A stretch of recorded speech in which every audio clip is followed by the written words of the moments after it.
All right, let's talk about Lab1-3 Business Plan.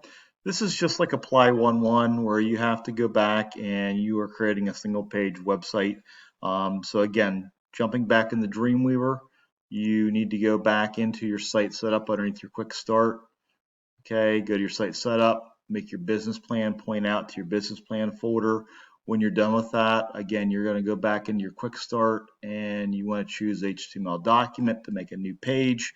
Again, you can refer back to the apply video if you want to look at that. But again, this is what it should look like when you're done with this. Again, make sure you're in the business plan folder. Don't confuse this with the plan folder that we did back in the actual chapter itself. So again, should be pointing out to the business plan folder, and you're just making a numbered list. So when you again show this to me, again, I want to see this setup right over here. Go back to your real-time preview back in Chrome. Again, simply this along with your title, make sure I can see everything.